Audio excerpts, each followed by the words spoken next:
هادي له ونشهد أن لا إله إلا الله وحده لا شريك له ونشهد أن سيدنا ومولانا محمدا عبده ورسوله صلى الله عليه وعلى آله وأصحابه وبارك وسلم تسليما كثيرا كثيرا. أما بعد فأعوذ بالله من الشيطان الرجيم. بسم الله الرحمن الرحيم. يا أيها الذين آمنوا ادخلوا في السلم كافة ولا تتبعوا خطوات الشيطان إنه لكم عدو مبين. وقال تعالى: يا أيها الذين آمنوا اتقوا الله حق تقاته ولا تموتن إلا وأنتم مسلمون. صدق الله العظيم وصدق رسوله النبي الكريم. جب سر میں ہوائے طاعت تھی سرسبز شجر امید کے تھے. جب سر میں ہوائے طاعت تھی سرسبز شجر امید کے تھے. جب سرسرے عصیاں چلنے لگی اس پیڑ نے پھلنا چھوڑ دیا. اللہ کی راہ بھی ہے کھلی آثار و نشاں سب قائم ہے. اللہ کی راہ بھی ہے کھلی آثار و نشاں سب قائم ہے. اللہ کے بندوں نے اکبر اس راہ پہ چلنا چھوڑ دیا. میرے محترم بزرگوں اور دینی اور ایمانی بھائیوں اور اسٹیج پر تشریف فرما معزز علماء کرام، اللہ رب العزت نے ہم سب کو جو مذہب دیا ہے اس مذہب کا نام ہے اسلام. اور اللہ کے نزدیک یہ مذہب انتہائی پیارا مذہب ہے. اور اگر کہوں تو غلط نہیں ہوگا کہ اللہ کے نزدیک معتبر اگر کوئی دین و مذہب ہے تو اسلام ہے. قرآن کہتا ہے ان الدین عند اللہ الاسلام، کہ دین اللہ کے نزدیک اسلام ہی ہے. ایک جگہ اللہ تبارک و تعالی ارشاد فرماتے ہیں اسلام کے علاوہ اگر کوئی راستہ یا دین تلاش کرتا ہو اللہ کی طرف سے ہرگز ہرگز نہیں قبول کیا جائے گا. میرے محترم بزرگوں اور بھائیوں، جتنے بھی انبیاء کرام علیہ السلام اس دنیا کے اندر تشریف لائے، حضرت آدم علیہ السلام سے لے کر کے جناب محمد رسول اللہ صلی اللہ علیہ وسلم تک سب کا دین جو ہے دین اسلام ہے. سارے نبیوں کا دین اسلام تھا. شریعت الگ الگ تھی لیکن دین اسلام تھا سارے نبیوں کا. حضرت ابراہیم علیہ السلام جن کی اولاد میں حضور صلی اللہ علیہ وسلم بھی ہے، حضرت ابراہیم علیہ السلام کے دو بیٹے اسحاق علیہ السلام اور اسماعیل علیہ السلام. پھر اسحاق علیہ السلام کے بیٹے ہیں یعقوب علیہ السلام جن کو قرآن نے اسرائیل کہا ہے. پھر انہی کی اولاد میں انبیاء کرام علیہ السلام کا ایک سلسلہ چلایا سیکنڈ لاسٹ نبی تک، حضرت عیسیٰ علیہ السلام تک. پھر حضرت اسماعیل علیہ السلام کی خاندان میں کوئی نبی نہیں آیا. سب سے آخر میں حضرت نبی کریم صلی اللہ علیہ وسلم بنی اسماعیل میں پیدا ہوئے. حضرت ابراہیم اور اسماعیل علیہ السلام جس وقت خانہ کعبہ کی دیواروں کو تعمیر کر رہے تھے اس وقت اللہ کے ان دونوں برگزیدہ بندوں نے اور پیغمبروں نے یہ دعا کی تھی: ربنا وجعلنا مسلمین لک ومن ذریتنا امتا مسلمتا لک. ایک امت مسلمہ ہی ہم دونوں سے. اور پھر آپ نے یہ دعا کی حضرت ابراہیم اور اسماعیل علیہ السلام نے: ربنا وبعث فیہم رسولا منہم. اللہ اسی امت مسلمہ میں ایک رسول بھیجئے. وہ آپ کی دعا کا ثمرہ حضرت نبی کریم صلی اللہ علیہ وسلم ہے. چنانچہ فرماتے ہیں آپ: انا ثمرۃ دعوت ابی ابراہیم، کی میں اپنے ابا ابراہیم علیہ السلام کی دعا کا ثمرہ ہوں. حضرت ابراہیم علیہ السلام نے اللہ سے دعا میں مانگا تھا مجھے. تو حضرت ابراہیم علیہ السلام کے بارے میں حضرت نبی کریم صلی اللہ علیہ وسلم یہود سے وہ یہود و نصارہ حجت بازی کرتے تھے۔ یہودی کہتے تھے کہ حضرت ابراہیم علیہ السلام یہودی تھے، نصارہ کہتے تھے کہ ابراہیم علیہ السلام نصرانی تھے۔ ابراہیم علیہ السلام کو سبھی ماننے والے تھے، سب انہی کی اولاد میں سے تھے، لیکن قرآن کہتا ہے ما کان ابراہیم یہودیا ولا نصرانیا ولکن کان حنیفا مسلما۔ ابراہیم علیہ السلام نہ یہودی تھے نہ نصرانی تھے، وہ یکسو تھے، مسلمان تھے، مسلم۔ حضرت یعقوب علیہ السلام نے اپنے بیٹوں سے دنیا سے جاتے وقت یہ سوال کیا تھا ما تعبدون من بعدی، میرے بعد کس کی پرستش کرو گے؟ ان کی اولاد نے یہی بات کہی تھی، نعبد آبائک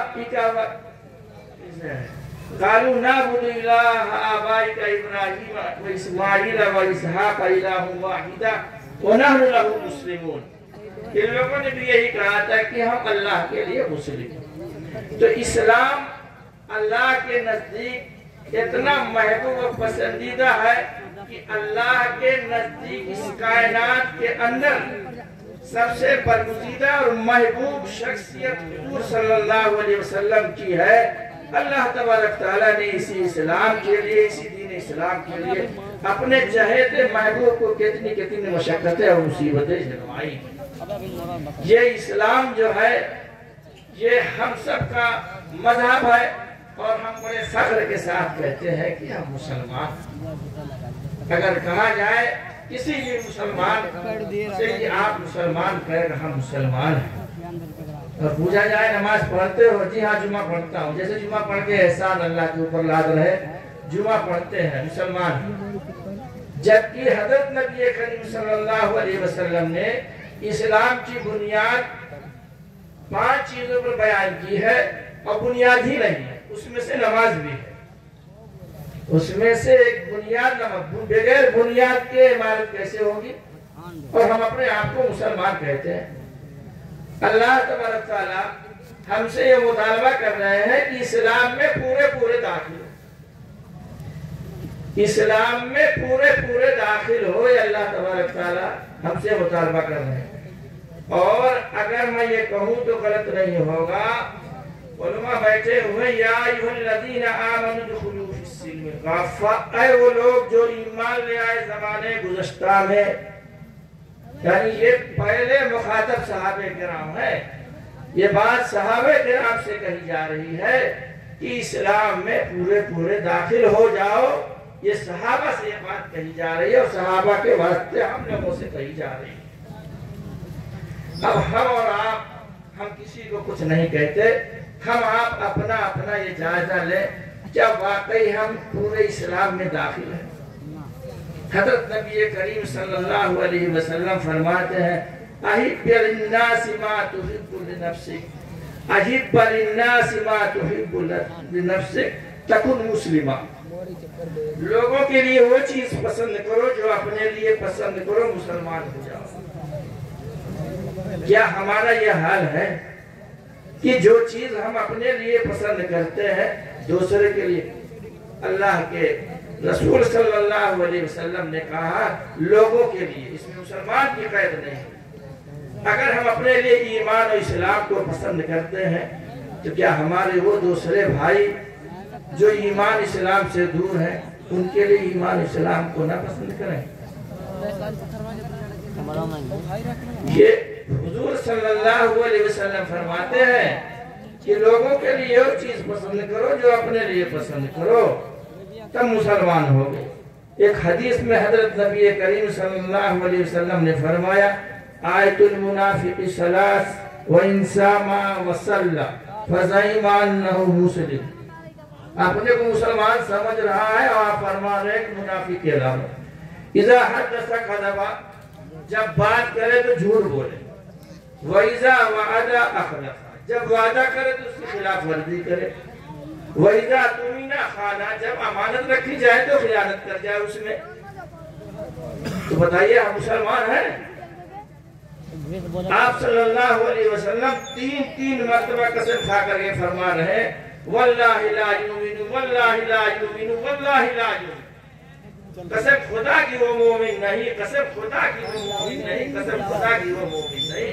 آپ سے پوچھا کہ کس کے بارے میں آپ فرما رہے ہیں؟ آپ فرماتے ہیں من لا یامن جارہ بوائقہ، جس کی شرارتوں سے اس کا پڑوسی محفوظ نہ ہو وہ مومن نہیں۔ آپ ایک جگہ فرماتے ہیں لیس بالمؤمن الذی یشبہ وجارہ جائع، وہ آدمی مومن ہی نہیں ہے کہ اپنا پیٹ بھرا ہو اور پڑوسی بھوکا ہو۔ میرے بھائی، اسلام میں پورے داخل ہونے کا مطالبہ ہے۔ یہ آیت نازل ہوئی کس موقع پر؟ جانتے ہیں حضرت عدی ابن حاتم رضی اللہ تعالیٰ عنہ اور عبداللہ ابن سلام رضی اللہ تعالیٰ عنہ جو مذہباً یہودی تھے، وہ مذہب یہودیت پر عمل پیرا تھے۔ اسلام آخری نبی کے آ جانے کے بعد ان کے ہاتھوں پر ان لوگوں نے ایمان قبول کر لیا اور اسلام قبول کیا۔ ان لوگوں کے دل میں ایک بات آئی کہ چونکہ ہماری شریعت میں، پچھلی شریعت میں اونٹ کا گوشت کھانا حرام تھا، اس شریعت میں واجب و فرض تو ہے نہیں، تو اگر نہ کھائے تو شریعت پر بھی عمل ہو جائے گا۔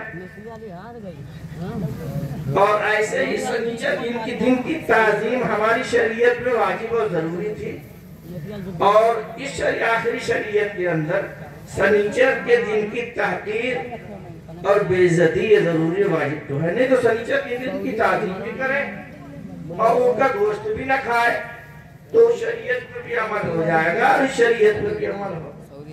ایسے موقع پر اس آیت کا نزول ہوا ہے کہ اسلام میں پورے داخل ہو۔ اب اسلام آخری شریعت کے آ جانے کے بعد، حضرت نبی کریم صلی اللہ علیہ وسلم کے آ جانے کے بعد اب قیامت تک کوئی نئی شریعت نہیں چلے گی۔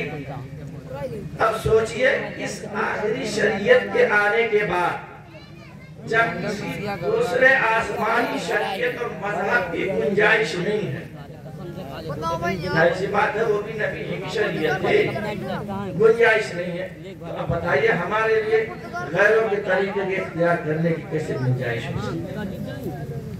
اسلام میں پورے داخل ہونے کا دو مطلب ہے۔ ایک اسلام میں پورے داخل ہونے کا مطلب یہ ہے پورا اسلام اختیار کرو، کچھ کرو کچھ نہ کرو، ایسا نہیں۔ ہم کچھ کرتے ہیں کچھ نہیں کرتے اس کے بعد کہتے ہیں مسلمان ہیں، نماز نہیں پڑھتے ہیں، رمضان کا مہینہ آیا روزہ نہیں رکھتے اس کے بعد کہتے ہیں کہ ہم مسلمان ہیں۔ پورے اسلام کو تم نے اختیار کہاں کیا ہے کہ تم مسلمان ہو؟ اللہ تبارک تعالیٰ کہتے ہیں پورے اسلام میں داخل ہو، اسلام کی کوئی چیز تم سے چھوٹنے نہ پائے۔ ایک مطلب تو یہ ہے، اور دوسرا مطلب یہ ہے کہ تم پورے اسلام میں داخل ہو، تمہارا پورا مکمل تم پورے اسلام میں داخل ہو، تمہارا بولنا، تمہارا چلنا، تمہارا بیٹھنا، تمہارا خرید فروخت کرنا، تمہارا سونا اور جاگنا، حتیٰ کہ استنجا پیشاب پاخانہ کرنا سب اسلام کے مطابق ہو۔ یہ ہے تمہارا پورا اسلام میں داخل ہونا ہے کہ ہر جگہ تو ہم اب دیکھیے ہم مسجد میں رہتے ہیں تو سوچتے ہیں اسلامی طریقے کے مطابق نماز پڑھیں، نگاہ کہاں ہونی چاہیے قیام کی حالت میں، رکوع کی حالت میں ہماری نگاہ کہاں ہونی چاہیے، سجدے کی حالت میں، قعدہ کی حالت میں کہاں، اور مولوی صاحب سے پوچھتے ہیں قدم کے اندر دونوں قدم کے بیچ کتنی دوری ہونی چاہیے؟ تو بھائی اسلام صرف نماز سکھانے کے لیے آتا، اسلام تو مکمل نظام حیات ہے۔ کبھی کوئی پوچھنے آتا ہے مذہب ہم جو ہے دکانداری کر رہے ہیں، خرید و فروخت کر رہے ہیں، اس میں شریعت نے کچھ رہنمائی کی ہے؟ کہنے کا مطلب یہ ہے کہ جیسے ہم نماز کے بارے میں پوچھتے ہیں ایسے ہر چیز کے بارے میں حضور صلی اللہ علیہ وسلم فرماتے ہیں نکاح میری سنت ہے، نکاح یہ میرا طریقہ ہے۔ تو جب نبی کا طریقہ ہے تو نبی نے جیسے کیا ویسے نہ کرنا چاہیے۔ حضرت نبی کریم صلی اللہ علیہ وسلم فرماتے ہیں صلو کما رأیتمونی اصلی، نماز ایسی پڑھو جیسا مجھے دیکھ کر کے پڑھتے ہو، جیسے مجھے دیکھتے ہو پڑھتا ہوا ایسے نماز پڑھو۔ تو ایسے ہی نبی کا ہر کام، نبی نے تو شادی بھی کی ہے، نبی نے تجارت بھی کی ہے، تو نبی تو صرف نماز سکھانے کے لیے آئے نہیں تھے، نبی تو ہماری پوری زندگی کی رہنمائی کرنے کے لیے آئے تھے، اس لیے اسلام میں پورے داخل ہونے۔ اور دوسری بات جو ہے، اللہ کی طرف سے یہ کہا جا رہا ہے کہ اللہ سے ڈرتے ہوئے تم ہرگز نہ مرنا مگر اسلام کی حالت میں، تم ہرگز نہ مرنا مگر اسلام کی حالت میں۔ مرنے کا وقت کسی کو نہیں معلوم ہے، کون کب مرے گا، اور اللہ کی طرف سے مطالبہ ہے کہ تم ہرگز مت مرنا مگر اسلام کی حالت میں۔ آدمی گھر میں مر جائے، آدمی سفر میں مر جائے، آدمی کہیں گیا ہوا ہے اقامت کی حالت میں وہاں مر جائے، آدمی کہیں بھی مثلا آدمی ایکسیڈنٹ میں مر جائے، اور ہوتا ہی رہتا ہے، نہ جانے کب کون مر جائے، ایسا تو ہے نہیں کہ آدمی پورا ہی ہو کر کے مرتا ہے۔ تو زندگی کا کوئی ٹھکانہ نہیں، آدمی کب مر جائے۔ تو اس کا مطلب کیا ہوا کہ تم ہرگز نہ مرو مگر مسلمان ہو کر کے، کہ مطلب یہ ہے کہ تم جو ہے 24 گھنٹہ مسلمان رہو، یہ نہیں کہ مسجد میں ہے تو مسلمان، بازار میں ہے تو غیر مسلم، سڑکوں پر ہے تو غیر مسلم۔ اگر ہم جیسے مسجد میں ہیں تو مسلمان ہیں، ایسے مسجد کے باہر ہیں تب بھی ہم مسلمان ہی رہیں، نہ جانے کب اللہ کی طرف سے یہ آ جائے حکم کی چلو دنیا سے۔ اس لیے مرنے کا کوئی وقت مقرر ہے نہیں، اس لیے اللہ تبارک تعالیٰ یہ کہنے کا مطلب یہی ہے کہ ہمیں ہر وقت مسلمان ہو کر کے زندگی گزارنی چاہیے۔ میرے محترم بزرگوں اور بھائیوں، اب تقریر تو لمبی کرنی ہے نہیں، یہ حسن مولوی صاحب پڑھیں گے، پھر جو معزز مہمان آئے ہیں ان کا بیان ہوگا، اور میرے ساتھ والد صاحب بھی آئے ہوئے ہیں، زیادہ دیر تک رک نہیں پائیں گے، اس لیے میں چاہتا ہوں کہ اپنی بات اسی پر ختم کر دوں، اور اللہ تبارک تعالیٰ سے یہ دعا کرتا ہوں کہ اللہ تبارک تعالیٰ ہم سب کو صحیح معنی میں اسلام کو اپنانے کی توفیق عطا فرمائے، اور مسلمان ہو کر کے دنیا سے جانے کی اللہ تعالیٰ ہمیں توفیق عطا فرمائے۔ وآخر دعوانا الحمدللہ رب العالمین۔